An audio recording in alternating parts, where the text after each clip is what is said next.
ફરતા ફરતા એ મહી નદીના કાંઠે પોતે આવી પહોંચ્યા અને એ વખતે મહી નદી પણ આ વરણીને મળવા માટે જાણે ઉછાળા મારી રહેલી, એનું જે પાણી એ અત્યંત વેગથી એ વહી રહેલું, એના અંતરની અંદર ઉત્સાહ છલકાતો હતો કે હવે આ વરણીના પગલાથી આ હું પણ પવિત્ર થઈ જઈશ. ભારતભરની નદીઓને પવિત્ર કરતા કરતા આજે વરણી મને પણ પવિત્ર કરવા માટે આવી પહોંચ્યા છે.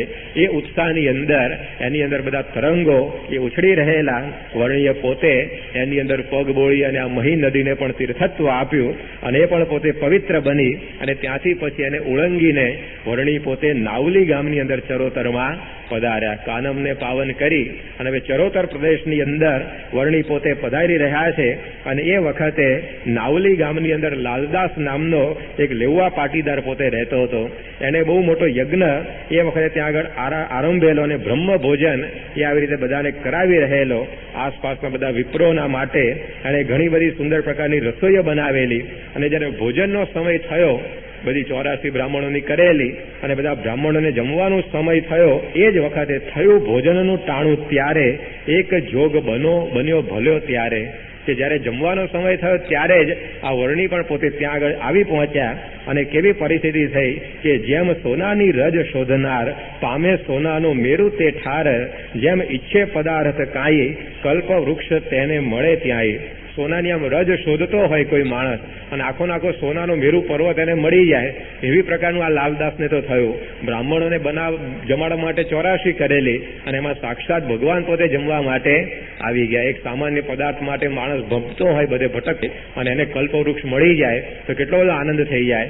એવું આ લાલદાસને તો થયું અને વરણીએ પોતે એના પૂર્વના પુણ્યને જોઈને ત્યાં આગળ થોડી એની સેવા અંગીકાર કરી અને ત્યાંથી પછી નીલકંઠ પોતે ફરતા ફરતા આ લાલદાસના ગામને પાવન કરી અને આગળ ચરોતરની અંદર એ પોતે આગળ વધી રહેલા છે. અને આ નાવલી ગામથી નીકળી અને પછી નીલકંઠ વરણી એ પોતે આ બધા ચરોતરના એક પછી એક ગામોની અંદર હવે પોતાના પુનિત પદારવિંદ એ પોતે કરી રહેલા છે. અને એમાં પહેલા પોતે બામણ ગામની અંદર પધાર્યા. અહીંયા ખોડા પંડ્યા નામનો એક વિપ્ર પોતે હતો. એણે જોયું કે આ નીલકંઠ વરણી આ ગામની અંદર ક્યાંથી આવી ગયા હશે, કારણ કે આવી પ્રકારની વ્યક્તિ તો હજી સુધી જીવનની અંદર જોઈ નથી. આટલું બધું એનું રૂપ, આટલું બધું આવી રીતે એનું તપ, આટલું બધું એના શરીર ઉપર ઓજસ દેખાય છે. અને એને આ પંડ્યા વિપ્રએ કહ્યું કે તમે મારા ત્યાં જમવા માટે પધારો. આ તો બ્રાહ્મણ હતો એટલે વરણીએ કહ્યું કે કાંઈ વાંધો નહીં, તમે આગળ ચાલો, હું તમારી પાછળ પાછળ આવું છું. પેલો પંડ્યો આગળ ચાલે પણ વારે વારે જોયા કરે પાછળ કે આ વરણી પાછા જતા તો નથી રહ્યા ને, કારણ કે એટલા બધા આ તો અનાસક્ત હતા કે એને કે આવી રસોઈ નથી કે પડી જ નહોતી, એટલે જતા નથી રહેતા ને એ જોવા માટે વારે વારે પોતે પાછળ જોતો. ત્યારે વરણીએ એને કહ્યું કે એકવાર અમે જેને વચન આપીએ છીએ પછી ક્યારેય વચનને તોડતા નથી, માટે તમે ચિંતા ના કરો, અમે તમારી પાછળ પાછળ આવીશું તમારા ઘેર. અને ખોડા પંડ્યા એમને પોતાના ઘેર લઈ ગયા અને ત્યાં આગળ નીલકંઠ વરણીને એમણે પોતે જમાડ્યા. ત્યાંથી પછી નીલકંઠ વરણી પોતે આગળ ફરતા આણંદની અંદર પધાર્યા અને આણંદમાં નીલકંઠ વરણી દર્શન કરતા બધાના અંતરની અંદર આનંદ વ્યાપી ગયો. અને ત્યાંથી પછી નીલકંઠ વરણી એ ફરતા ફરતા ડાકોરની અંદર પધાર્યા. ત્યાં આગળ રણછોડરાયજીને એમણે દર્શન કર્યા. ત્યાંથી ફરતા ફરતા ઉમરેઠની અંદર ગયા. ત્યાં આગળ જાગનાથની જગ્યા છે, ત્યાં આગળ એમણે પોતે રાતવાસો કર્યો. અત્યારે પણ આ બધી જગ્યાઓ એ આવી રીતે મોજૂદ છે, નીલકંઠના પ્રસાદીભૂત સ્થાનો. તો ત્યાં આગળ પણ નીલકંઠ પોતે પધાર્યા અને એ વખતે ત્યાં આગળ જે મહાદેવ હતું ત્યાં 2 ખેડાવાળ બ્રાહ્મણો નરભેરામ દવે અને રૂપરામ ઠાકર એ શિવજીના દર્શન કરવા માટે એમનો નિયમ હતો એટલે પધારેલા. અને એમણે જોયું કે આ નીલકંઠ પોતે અહીંયા ક્યાં આવીને બેઠા છે. એમને તો કે આ વરણી પોતે નવા એ કોણ આપણા ગામની અંદર આવ્યા હશે. એટલે એમને પૂછ્યું કે વરણી તમે ક્યાંથી આવો છો? વરણી કે અમે અનિર્દેશથી આવીએ છીએ. તો પેલાને થયું કે ભારતની ભૂગોળમાં આવું તો કંઈ સ્થાન છે નહીં, કઈ જગ્યાએ આ ગામ આવ્યું હશે. એટલે પૂછ્યું કે આ ગામ કઈ જગ્યાએ આવ્યું. ત્યારે વરણીએ કહ્યું કે અમે તો તમને ત્યાં લઈ જઈને બતાવીએ તો તમને દેખાય. ત્યારે આવી પ્રકારે વરણી આવી અગમવાણી વાપરી. એ લોકોને થયું કે આ વરણી એ જરૂર કોઈક મોટા હોવા જોઈએ. અને બંને બ્રાહ્મણોએ ત્યાં આગળ આ નીલકંઠ વરણીને પ્રણામ કર્યા અને ફળાહાર એમણે વરણીને અર્પણ કર્યા. અને ત્યાં આગળ આ બધાને આ ફળાહાર સ્વીકારી અને વરણી પોતે ભાલેજની અંદર પધાર્યા. અને ભાલેજથી ફરતા ફરતા નીલકંઠ વર્ણી હવે વડતાલની અંદર પધાર્યા. ત્યાં આગળ તળાવના કિનારે એ વર્ણી પોતે બેઠેલા અને એ વખતે જોબન પગી એ પોતે આ મૂળ વડતાલનો એ ત્યાંથી પસાર થતો હતો અને એની દ્રષ્ટિ નીલકંઠ વર્ણી ઉપર પડી. કોણ જાણે કેવું આકર્ષણ એને થયું કે તલવારને આવી રીતે સદાય પોતાના હાથને રમાડનારો આ નીલકંઠના પગની અંદર પડી ગયો. 15-16 વર્ષની આ એમની સુકોમળ કાયાની અંદર આખા ગુજરાતને ધ્રુજાવનારો આ જોબન પગી વગર ઉપદેશે એ ચરણોની અંદર નમી પડ્યો. પણ એ વખતે કે એના અંતરના પડળ એ બહુ તૂટ્યા નહીં. એને ખાલી વર્ણીને રસોઈ બનાવીને જમાડી અને વર્ણી પછી ત્યાંથી વિદાય થઈ ગયા. વર્ણીનો પ્રભાવ એ વખતે એને કંઈ બહુ જણાવ્યો નહીં. અને ત્યાર પછી વર્ણી પણ પોતે એવી જ ઈચ્છા રાખી હશે કે ભવિષ્યની અંદર આને આપણે આપણા યોગની અંદર લઈશું અને ત્યાંથી પોતે એની આટલી સેવા અંગીકાર કરી એના સંસ્કારોને જાગૃત કરી અને વડતાલથી હવે પોતે બોચાસણની અંદર પધારે છે. અને આ બોચાસણની અંદર તળાવની પાળ ઉપર એક બાવાની વિશાળ જગ્યા હતી. એ જગ્યાની અંદર આ નીલકંઠ વર્ણી પોતે રોકાયા. એ સમયની અંદર બોચાસણના કાનદાસ પાટીદાર એમણે બધા આવી રીતે ઘણા બધા વિપ્રોને જમાડવા માટે આમંત્રણ આપેલું અને એની અંદર એમનો જે પુત્ર હતો કાશીદાસ એમને પણ એણે કહ્યું કે જાઓ કે બાવાઓની જગ્યાની અંદર કોઈ આવી રીતે બધા અભ્યાગતો હોય, અતિથિઓ હોય તો એને પણ આપણે ત્યાં જમવા માટે તમે બોલાવી લાવો. અને એ વખતે એમનો આ પુત્ર કાશીદાસ આ ફરતો ફરતો નીલકંઠ વર્ણીની પાસે આવ્યો અને એમને કહ્યું કે ચાલો કે અમારા ત્યાં આજે જમણવાર છે તો તમે પણ જમવા માટે પધારો. નીલકંઠ વર્ણી એનો ભાવ જોઈ અને ત્યાં આગળ આવ્યા અને ફળિયાની અંદર બધા બાવાઓ બેઠેલા અને એ વખતે ઓસરીની અંદર આ નીલકંઠ વર્ણીને કાશીદાસની માતા નાનીબાઈ એણે પોતે બેસાડ્યા અને એવો આવી રીતે આ વર્ણીનો પ્રભાવ આ નાનીબાઈના અંતરની અંદર એ છવાઈ ગયો. એમની મહારાજની મૂર્તિ એમના અંતરની અંદર જડાઈ ગઈ કે બીજા બધા બાવો તો જમતા હતા પણ એ ધ્યાન વિશેષ આ વર્ણીનું પોતે રાખવા માંડી અને વર્ણીને આવી રીતે કંઈ જોઈતું કરતું હોય ત્યાં ઊભી રહી કે આ વર્ણી રખે ને ભૂખ્યા જાય પાછા. પરંતુ 2 લાડુ ખાલી આ નીલકંઠ વર્ણીએ પોતે અંગીકાર કર્યા અને બીજું બધું આવી રીતે એમણે આવી રીતે કાંઈ લીધું નહીં. 2 ગ્રાસ આ લાડુના લઈ અને નીલકંઠ વર્ણી પોતે ત્યાંથી ઉઠ્યા. ત્યારે કાશીદાસની જે કાકી હતી એ ગાય દોતી હતી અને એ પોતે દોડતી ત્યાં આગળ આવી અને એણે પોતે દૂધ અને ભાત આ વર્ણીને અર્પણ કર્યા કે તમે મારી પણ સેવા અંગીકાર કરો. અને એ વખતે વર્ણી એ થોડાક દૂધ અને ભાત પણ જમ્યા અને ત્યાંથી પછી પાછા જ્યાં ઉતરેલા એ બાવાની જગ્યાની અંદર એ આવીને પોતે પધાર્યા.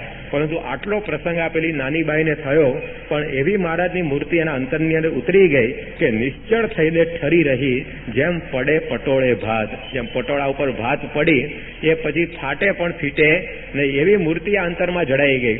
આખી રાત એને નીલકંઠ વર્ણીના જ આવી રીતે વિચારો આવવા લાગ્યા કે ક્યારે સવાર પડે અને નીલકંઠ વર્ણીને વળી પાછા આપણે આપણા ઘેર લાવી અને જમાડીએ. એ જ વિચારની અંદર એ ખાટલામાંથી ઊભી થઈ જાય અને બહાર જોવા જાય કે હવે રાત જવામાં કેટલી વાર છે પરંતુ હજી તો 2 જ વાગ્યા હોય. વળી પાછી જાય એમ કે હવે રાત પૂરી થવા આવી કે નહીં. અને આ રીતે વર્ણીની મૂર્તિની અંદર આવું અદમ્ય આકર્ષણ આ નાનીબાઈને થયું અને માંડ આવી રીતે જ્યારે એમની રાત્રિ પૂરી થઈ કુકડો સવારે બોલ્યો ત્યારે એણે પોતાના દીકરા કાશીદાસને કહ્યું કે જા કે તું ગઈકાલે પેલા જોગી આપણા ત્યાં જમવા આવેલા એમને વળી પાછો આપણા ત્યાં જમવા માટે બોલાવી લાવો. અને એ વખતે કાશીદાસ એ જ્યારે નીલકંઠ વર્ણીને પોતે બોલાવવા માટે જાય છે ત્યારે એણે જાણ્યું કે આ બાવાની જગ્યા તો સુનકાર પડી છે. નીલકંઠ વર્ણી તો પોતે અહીંથી ચાલ્યા ગયા છે અને જોગીરાજ ગયા એવું જાણી એની આંખમાં આવ્યા પાણી. એના આંખની અંદરથી આવી રીતે આંસુ દદડવા માંડ્યા. નાનીબાઈને પણ નવ રહી ધીર ગયા તેહ તળાવ ને તીર. એની જે માતાને ખબર પડી કે આ વર્ણી ચાલ્યા ગયા બોચાસણથી એ પણ આવી રીતે દોડતા તળાવની પાળ ઉપર આવી ગયા કે ક્યાંક આજુબાજુ પોતે સ્નાન કરવા તો નથી ગયા ને. બધી જગ્યાએ તપાસ કરી પરંતુ આ વર્ણી પોતે દેખાયા નહીં અને જ્યાં હરિએ ભરેલા છે ડગલા પડ્યા પાતળી રેતીમાં પગલા 16 ચિહ્ન દીઠા સુખકારી તેથી જાણ્યા દેવ મરારી. એ ગામની ભાગોળ તરફ દોડ્યા નાનીબાઈ અને એ વખતે પેલી રેતીની અંદર વર્ણીની નાની પગલીઓ પડેલી અને એ પગલાઓની અંદર 16 ચિહ્નો જ્યારે એને જોયા ત્યારે એના પસ્તાનો પાર રહ્યો નહીં કે આ સાક્ષાત ભગવાન આપણા ત્યાં આગળ આવીને જમી ગયા ને આપણે એને રાખી શક્યા નહીં. ખૂબ ખોળ ચારે દિશ કરી નવ જાણ્યું જે ક્યાં ગયા હરી. નાનીબાઈ થયા તે નિરાશ આવ્યા આંસુને નાખે નિશ્વાસ. એની આંખની અંદર આંસુ આવી ગયા અને એ પોતે નિશાસા નાખવા માંડી કે કઈ બાજુ આ વર્ણી પોતે ચાલ્યા ગયા હશે. અને એ જ્યારે આવી રીતે કલ્પાંત કરી રહેલા એવામાં થઈ આકાશવાણી મળશે ફરી સારંગ પાણી. એમાં આકાશવાણી આકાશવાણી થઈ કે તમે ચિંતા ના કરો, આ વર્ણી પાછા તમને આવીને જરૂર મળશે. એ વખતે નાનીબાઈને ખબર નહોતી કે કાયમ આ બોચાસણની અંદર આવીને બિરાજમાન થવાના છે વર્ણી, પરંતુ એ ખબર ન હોવાને લીધે આ વર્ણીના પાછળ આ નાનીબાઈ પોતે કલ્પાંત કરતા રહ્યા. પરંતુ આવી થોડીક આકાશવાણી સાંભળીને એમને ધીરજ આવી અને માતા અને પુત્ર બે એકબીજાને આશ્વાસન આપતા આપતા એ વળી પાછા પોતાના ઘેર પધાર્યા અને ત્યાંથી નીલકંઠ વર્ણી બોચાસણથી નીકળી અને દેવાળની અંદર હવે પધારે છે. નીલકંઠ વર્ણી જ્યારે બોચાસણમાં પધાર્યા ત્યારે એમની પ્રસાદીભૂત એક વસ્તુ અત્યારે પણ આપણને બોચાસણ મંદિરના મધ્યખંડમાં દર્શન આપે છે કે ત્યાં આગળ જે રામ લક્ષ્મણ જાનકીની મૂર્તિઓ હતી મંદિરની અંદર, એ રામ લક્ષ્મણની આરતી આ નીલકંઠ વર્ણીએ પોતે ઉતારેલી અને એ રામ લક્ષ્મણની જે નીલકંઠ વર્ણીએ આરતી ઉતારેલી એ મૂર્તિઓ અત્યારે બોચાસણ મંદિરના આપણા મધ્યખંડની અંદર અક્ષર પુરુષોત્તમ મહારાજની બાજુમાં જે નાની નાની મૂર્તિઓ ઈચ્છારામ અને રઘુવીરજી મહારાજ તરીકે પધરાવી છે, એ નીલકંઠ વર્ણીની આરતી ઉતારેલી આવી પ્રસાદીભૂત મૂર્તિઓ એ ત્યાં આગળ કી ગયા અને એ રીતે આપણે પોતાની સ્મૃતિ આ નીલકંઠ વેશે કાયમ પોતાને આપેલી એના દર્શન આજે પણ આપણને થાય છે. ત્યારે આવી પ્રકારે જ્યાં જ્યાં પોતે જતા ત્યાં ત્યાં પોતાની આવી અમિટ સ્મૃતિઓ આપતા નીલકંઠ વર્ણી પોતે હવે દેવાણની અંદર પધાર્યા અને ત્યાંના દરબાર બાદરસિંહ હતા. એ બાદરસિંહે પણ એમનો આવી રીતે ખૂબ જ મોટો સત્કાર કર્યો અને ત્યાર પછી આ બાદરસિંહની પણ ભાવભીની વિદાય લઈ અને નીલકંઠ વર્ણી પોતે નારેસરની અંદર પધાર્યા અને ત્યાંથી બુધેજ ગામ એ ત્યાં નીલકંઠ વર્ણી પોતે પધારે છે. ત્યાં આગળ એક દૈવી માણસે વર્ણીના દર્શન કર્યા અને એને વખતે ખૂબ ભાવ થયો અને ઘઉંનો પોક એ તાજો જેણે ઉતારેલો ખેતરમાંથી એ ઘઉંનો પોક આ વર્ણીને આપ્યો. વર્ણીએ સંધ્યા પૂજા કરી અને એ પોક એનો અંગીકાર કર્યો. જળ આવી રીતે કૂવામાંથી કાઢીને એમણે પોતે પી લીધું અને ત્યાર પછી સંવત 1855ની હુતાશનીના દિવસે આ નીલકંઠ વર્ણી પોતે બુધેજની અંદર પધાર્યા. એ વખતે બુધેજની અંદર ખોડાભાઈ રાઠોડ કરીને એક દરબાર રહેતા. એ દરબારની અંદર આવી રીતે પોતે નામું લખતા હતા અને ત્યાં નીલકંઠ વર્ણી જઈ પહોંચ્યા અને નીલકંઠ વર્ણીએ કહ્યું કે સદાવ્રત અહીં ક્યાંથી મળે છે. એમણે પૂછ્યું કે અહીંયા સદાવ્રત તમારા ગામની અંદર ક્યાંય મળે છે, અમને ભૂખ લાગી છે. ત્યારે એને નામું લખતા જવાબ આપ્યો કે જાઓ કે સામે ઓસરીની અંદર તમને સદાવ્રત આપવામાં આવશે. એક દાસી રાખેલી આ ખોડાભાઈએ, તે પોતે બધાને આવી રીતે સદાવ્રત આપ્યા કરતી હશે. તો એ ત્યાં આગળ વર્ણી પોતે પહોંચ્યા અને એમણે વાત કરી કે તમે અમને સદાવ્રત આપો. ત્યારે આ દાસી શું કહે છે, હું છું કામમાં, ધીરજ ધરો, હમણાં અહીંયા ફેરા ફરો, કે હું અત્યારે બહુ કામમાં છું, તમે અહીંયા થોડા કાંટા મારો, હું નવરી થઈશ ને ત્યારે તમને આપીશ. ત્યારે 7 ફેરા ફર્યા ત્યારે હરી એમ ઓસરી પાવન કરી. ત્યાં 7 આંટા એની ઓસરીમાં નીલકંઠ વર્ણીએ પોતે લગાવ્યા અને ત્યાર પછી એક લોઢાનું કડું લટકતું એમણે જોયું, એના ટેકે વર્ણી પોતે ઉભા રહ્યા. ત્યારે દાસીએ દીધી જુવાર, નવ જાણ્યા જગત કરતા રહે. એક જુવાર જેવું હલકું ધાન આ વર્ણીને પોતે આપે છે. ત્યારે કહે કૃષ્ણ અમે આ શું કરીએ, સીધું આપો તો રસોઈ આદરીએ. વર્ણી કે આ જુવારનું હું શું કરીશ, કે તમે કંઈક થોડુંક સીધું આપો તો હું રસોઈ બનાવીને જમું. ત્યારે દાસી તે લાગી કહેવા, ઘણા આવે જોગી તમ જેવા, સીધા સૌને પૂરા કેમ થાય, અપાતું હોય એ જ અપાય. ત્યારે દાસી કે તમારે જેવા તો કેટલાય અમારે તો આવે છે રખડતા, હવે બધાને હું જો પાકા સીધા આપ્યા કરું તો મારે પૂરું કેમનું થાય, માટે જે અપાતું હોય એ જ અપાશે, આ જોવું હોય લેવું હોય તો લઈ લો. ત્યારે કહે કૃષ્ણ છે જોગી અનેક, અમો જેવા છીએ અમે એક. વર્ણી કહે છે કે બીજા ઘણા જોગીઓ હશે પરંતુ મારા જેવા તો બીજા કોઈ નહીં હોય, મારા જેવા તો અમે એક જ છીએ, માટે તમે અમને આપો. ત્યારે સુણી દાસી લાગી સમજાવવા, બીજા આવે છે બહુ બહુ ભાવ આવે કે રહેવા દે, તારા કરતા બધા ઘણા જાડા ઊંચા પોળા આવે છે. એ કહે છે કે ઊંચા તમથી ને તમ થકી જાડા, જેવા પાળેલા હોય ઉન્મત્ત પાડા, મોટા મોટા તે ચીપિયા વાળા, માથા ઉપર મોટી જટાળા, કોટે બાંધે મોટા મોટા પારા, રોજ પાશેર ગાંજો પીનારા, અંગે ભભૂત લગાવે, નાના બાળકને બીવે બીવરાવે, જોગી નથી એ હજેવા. કે તું તો બહુ સામાન્ય છે, કે તારા કરતા બધા મોટા ચીપિયા રાખનારા અને મોટા અને જટાવાળા નાન તે બધા આવે છે. તારે વર્ણી કે એ બધું બરાબર, પરંતુ અમારા જેવા તો નહીં, અમ જેવા તો અમે એક જ છીએ. પણ પેલી દાસી આ વર્ણીની અગમવાણી શું સમજી શકે, એને ખબર કંઈક જુદા છે અને એને તો આ જુવાર પોતે ત્યાં આવું સામાન્ય સ્વરૂપ લઈને ફરતા હોય એ વખતે કોને ખબર પડે કે આ વર્ણી જેવા બીજા કોઈ નહીં હોય. પણ જયારે એમણે સમાધિ પ્રકરણો ચલાવ્યા ત્યારે લોકોને ખબર પડી કે આ વર્ણી જેવા તો એ પોતે એક છે. આગળ ભારતમાં 24 અવતારો બધા થઈ ગયેલા રામકૃષ્ણાદિક, પરંતુ સમાધિઓ શ્રીજી મહારાજે જેવી કરાવી એવી તો કોઈએ કરાવી નહીં. ત્યારે લોકો કહેવા માંડ્યા કે ધન્ય ધન્ય આ અવતારને જોવા રાખી નહીં જોડ, કે આ અવતાર એ ધન્ય છે કે એની તોલે કોઈ બીજું આવે એવું નથી. ત્યારે લોકોને વર્ણિના શબ્દો યાદ આવ્યા કે જેવા તો અમે એક જ છીએ. જ્યારે એમણે પોતે એવા સાધુતા સબર સંતો બનાવ્યા ત્યારે લોકોને ખબર પડી કે આ વર્ણિ જેવા તો એ પોતે એક જ. મરેલી ઘોડીઓ બેઠી કરે એવા સામર્થ્યવાળા સંતો એ વર્ણિની માળા ફેરવતા, મરેલા માણસોને બેઠા કરે એવા સ્વરૂપાનંદ સ્વામી જેવા સંતો એ વર્ણિનું પોતે ભજન કરતા. આવી રીતે પોતે કૃષ્ણ છે એવી પ્રતીતિ લોકોને લાવી દે એવી પ્રકારના ગોપાળાનંદ સ્વામી જેવા સંતો એ જ્યારે વર્ણિના પગની અંદર પડતા, 24 કળાઓની નિષ્ણાત એવા બ્રહ્માનંદ સ્વામી જ્યારે વર્ણિને દંડવત કરતા લોકોએ જોયા ત્યારે ખબર પડી કે આ વર્ણિ જેવા તો એ પોતે એક જ છે. કારણ કે આવી પ્રકારના આ સંતો અને હરિભક્તો અત્યાર સુધીના ઇતિહાસની અંદર એ કોઈ જોવા મળ્યા નહોતા. આવું બધું જ્યારે એમણે કાર્ય કર્યું ત્યારે લોકોને ખબર પડી કે જેવા તો અમે એક, એ જે વર્ણિએ કહેલું એ સાર્થક છે. પોતાની હયાતીની અંદર એમણે પોતાનું ભજન કરતા 20 લાખ ભક્તો તૈયાર કર્યા ત્યારે લોકોને લાગ્યું કે વર્ણિ જેવા તો વર્ણિ પોતે એક જ હતા. જ્યારે એમણે પોતાની મૂર્તિ સ્વહસ્તે વડતાલની અંદર પધરાવી ત્યારે લોકોને લાગ્યું કે આવું તો કાર્ય કોઈ અવતાર કરી શક્યા નથી, વર્ણિ જેવા તો વર્ણિ પોતે એક જ હતા. જ્યારે એમણે પોતાના ગુરુ પાસે 2 વરદાનો માગ્યા ત્યારે લોકોને ખ્યાલ આવ્યો કે આવી કરુણાવાળા એ તો આ વર્ણિ પોતે એક જ, કે બીજાનું કરોડ ગણું દુઃખ પોતે વેઠવા તૈયાર થઈ જાય સામેના માણસને સુખી કરવા માટે. ત્યારે આવી કરુણા તો આગળના કોઈ અવતારની અંદર દેખાઈ નથી. ત્યારે લોકોને ખબર પડી કે આ વર્ણિ જેવા તો વર્ણિ પોતે એક જ હતા. તો આવી રીતે વર્ણિએ પોતે પેલી દાસીને કહ્યું કે અમારા જેવા તો બીજા કોઈ નથી. પણ એ વખતે પેલી દાસીને વાત સમજાઈ નહીં અને એણે તો આ જુવાર આપી અને બીજું કંઈ ધ્યાન આપ્યું નહીં. વર્ણિ પોતે આ દાસીનું કલ્યાણ કરવા માટે, આવી ત્યાં દરબારનું કલ્યાણ કરવા માટે 2 દાણા જુવારના પોતે જમ્યા અને ત્યાર પછી એ પોતે જુવાર લઈને બહાર નીકળ્યા. ત્યારે શમીના ઝાડ ઉપર આવી રીતે, એટલે કે ખીજડાના વૃક્ષ ઉપર પારેવા બધા બોલતા હતા. એ પણ ભૂખ્યા થયેલા અને અનાજની યાચના કરતા હોય એ રીતે આ બધા બોલી રહેલા. ત્યારે માવે જાણ્યું માગે છે આહાર, તેથી તેઓને નાખી જુવાર. વર્ણિને થયું કે આ પક્ષીઓ પણ બિચારા ભૂખ્યા થયા લાગે છે એટલે આવો અવાજ કરે છે. વર્ણિએ એમને પણ આવી રીતે ત્યાં આગળ જુવાર આપી અને બધા પારેવાઓને પણ તૃપ્ત કર્યા. ત્યારે આવી પ્રકારની આ વર્ણિની દયાળુ પ્રકૃતિ કે અવગુણ ઉર જીવનાન આણે, હરિગુણ એહ મુનીશ્વરો વખાણે, જનગુણ લવ શ્રેષ્ઠ માની લે છે, કરી કરુણા અવિનાશી સુખ દે છે.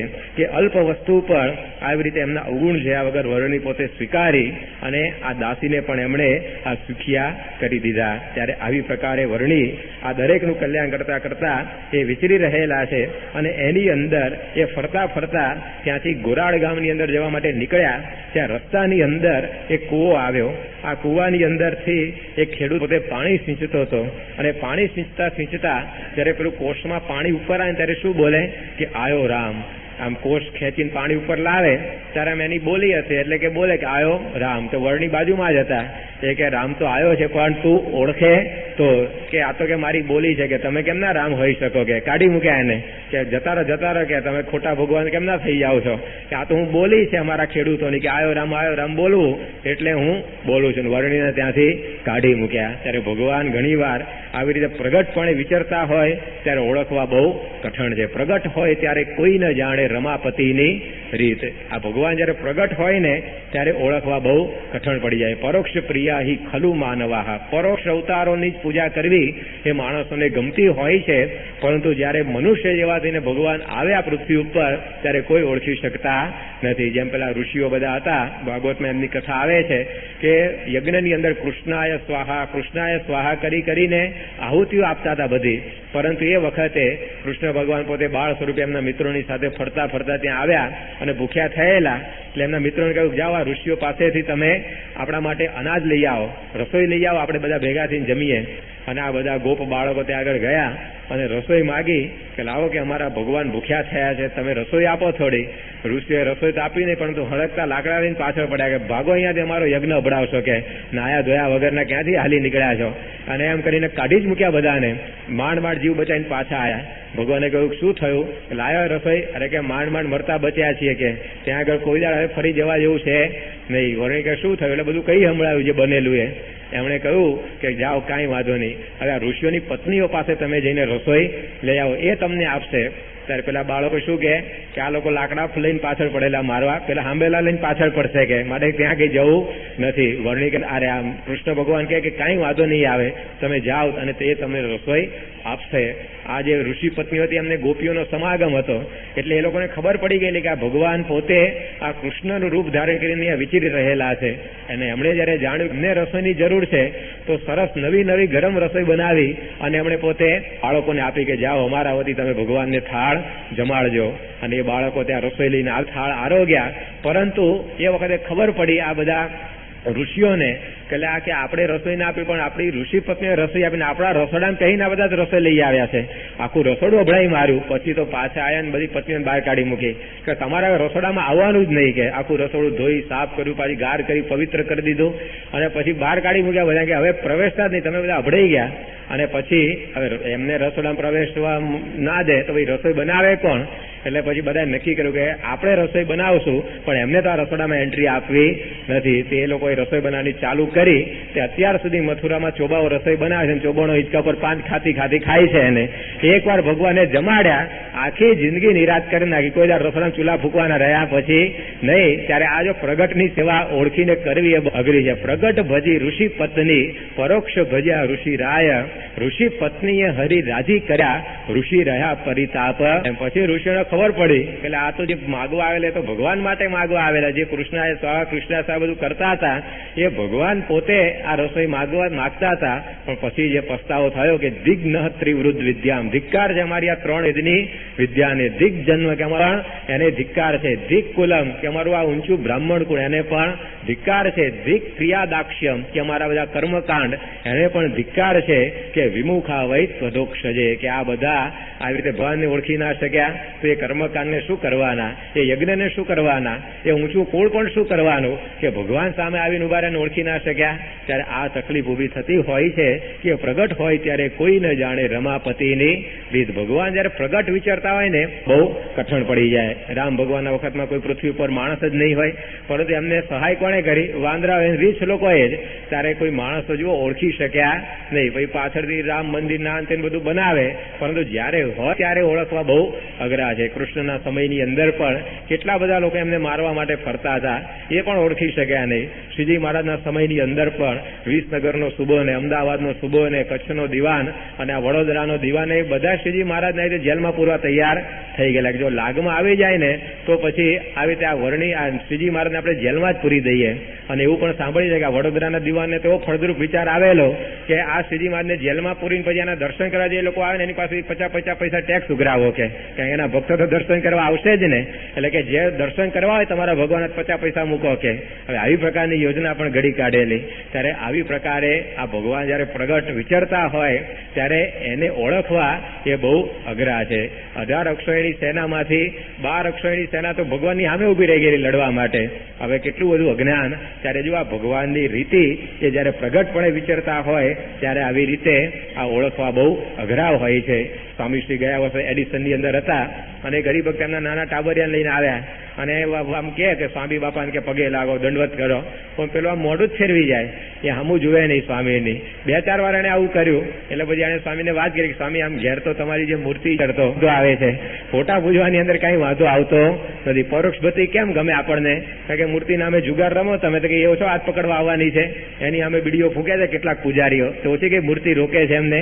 એટલે બધા પરોક્ષ ભક્તિ બહુ ગમે કે જે કરવું એ કરાય, એને સંતોષ મળે કે ભક્તિ પાછી કરીએ છીએ. પણ પ્રગટ ભગવાનની ભક્તિ કરવી અઘરી છે અને એમને ઓળખવા પણ અઘરા છે. ત્યારે અહીંયા પેલો જે ખેડૂત હતો એવો એ ઓળખી શકે નહીં. આયો રામ રટતો હતો, પણ રામ આવીને જતાય રહ્યા, પરંતુ એ પોતે ઓળખી શક્યો નહીં. ત્યારે આવી પ્રકારે આ જીવના અંતરનું બધું અજ્ઞાન એવું હોય છે કે ભગવાન પ્રગટપણે વિચારતા તો પણ ઓળખાય નહીં. એ તો એવા સંત જયારે આપણને મળે ત્યારે ભગવાનની ઓળખાણ કરાવે. જેમ ગુજરાતીમાં કહે છે ને કે મન જાણે પાપ અને માં જાણે બાપ. આપણું જે મન છે ને ખૂણે ખાતે ગમે ત્યાં પાપ કર્યું હોય તો એનાથી કઈ છુપાવી શકતા નથી. તો મન જાણે પાપ અને માં જાણે બાપ. દીકરાને બાપની યથાર્થ ઓળખાણ કોણ કરાવી શકે? એની માતા કરાવે.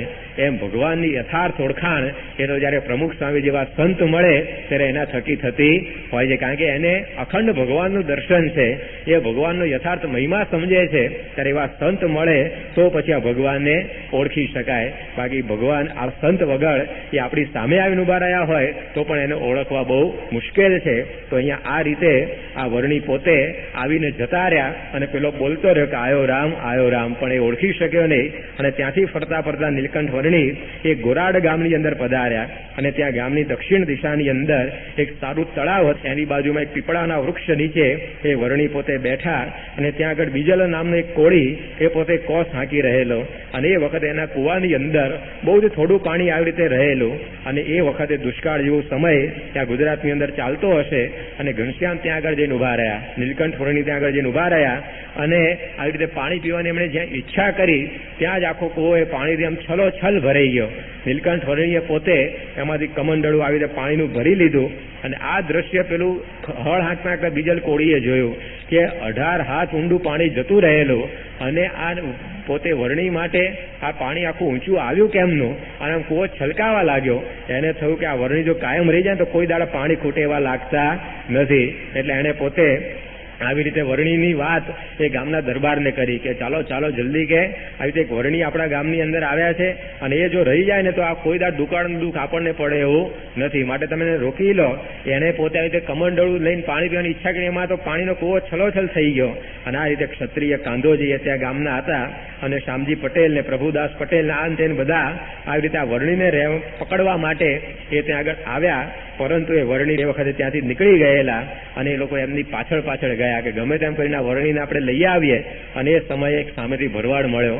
એમને એ લોકોએ પૂછ્યું કે તમે આ બાજુ કોઈ માણસને જતો જોયો? ત્યારે એમણે કહ્યું કે એક તપસ્વી જેવો કોઈ કિશોર એ પોતે એક સડસડાટ આવી રીતે જતો મેં જોયો ખરો, પરંતુ કેમ તમે આવું પૂછ્યું? કે અમારે એને પાછા બોલાવી લાવવા છે એટલે અમે તને પૂછીએ છીએ કઈ બાજુ ગયો.